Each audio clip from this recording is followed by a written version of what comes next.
Who are all these people that I depict in my imagination that seem to me as a physical group? Even though you say that a group, it's not a physical manifestation in body, but a group is some kind of a force separate from the bodies.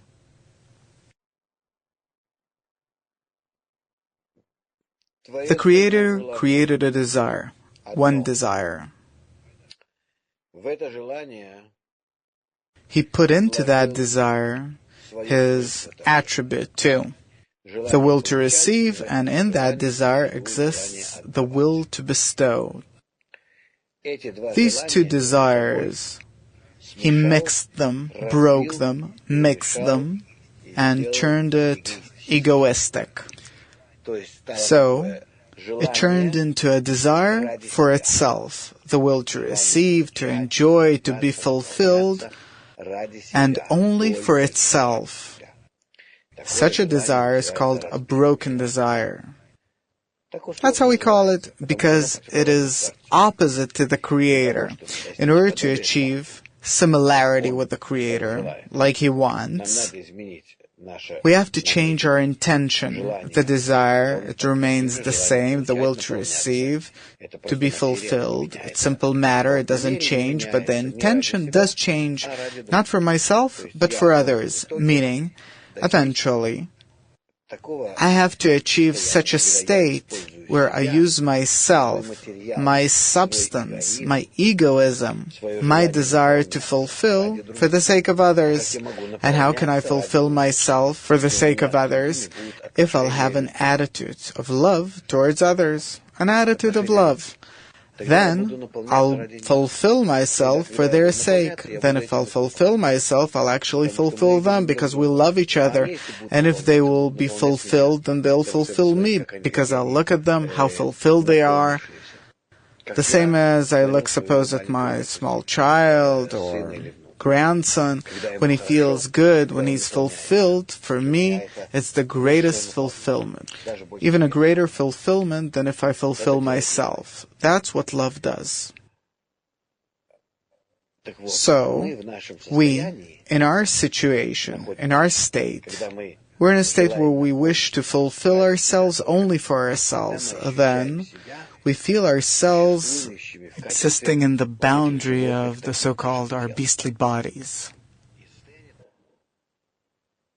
And this condition is called our world.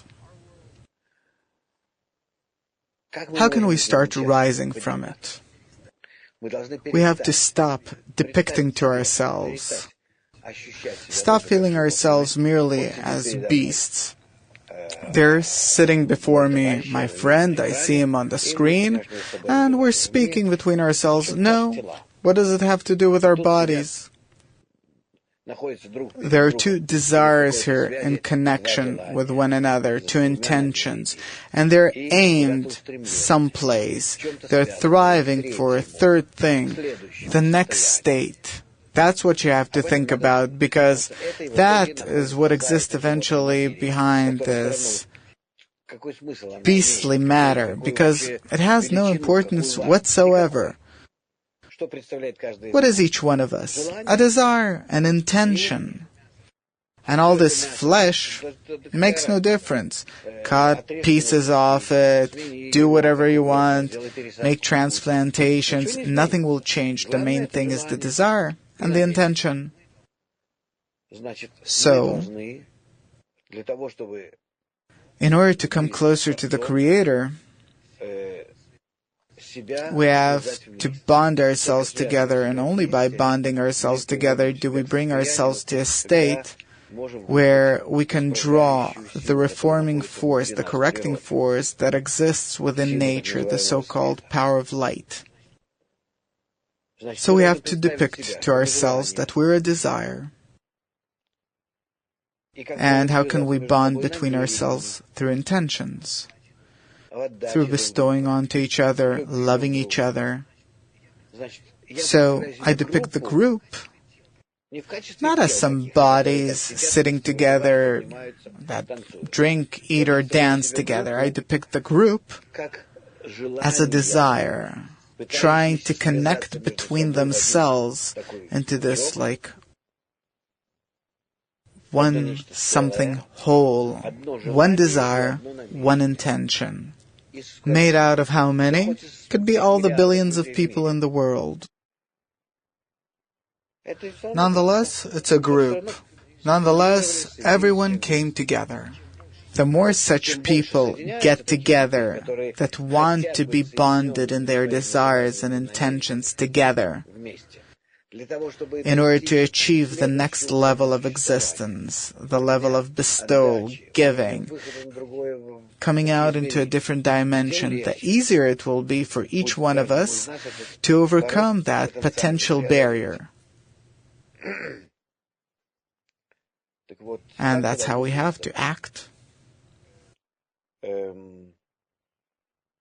Thus, the Kabbalists, they call out to us to bond in a group, to connect our intentions, to rise above our egoism into an entirely different dimension. Then we will awaken within us the corresponding light, the power that sustains us, and it will correct us corresponding to our desire. The only thing that the light responds to is our request, our demand, not a request through words, but an inner demand, our inner request to connect, because by that we want to become like Him. That He will do, that He can do, and that's all that He can do. Meaning whatever we do, whatever we engage in, we can go only in two directions, either against the light or with the light, and that's our life. If we go against, then we see what we're headed towards with the billions of different problems that we have, each one of us, or we'll connect a bit more, and very clearly, we obviously will go with the light, to the state of the light. And that's called a group.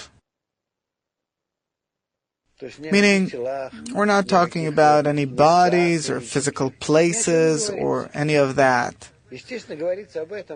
Naturally, we speak about it on a very preliminary level, in a very preliminary state from which we have to start and ascend, because nevertheless, we're in our world, where our desires, where our intentions, we have to create some kind of an environment, virtual, physical, to be connected between ourselves through some instruments, technology, and so on. But actually, the only thing we're talking about is our desires that have to be connected. That's what's called a group in Kabbalah. The Kabbalah, it speaks only about desire, intention, light. Only these three parameters.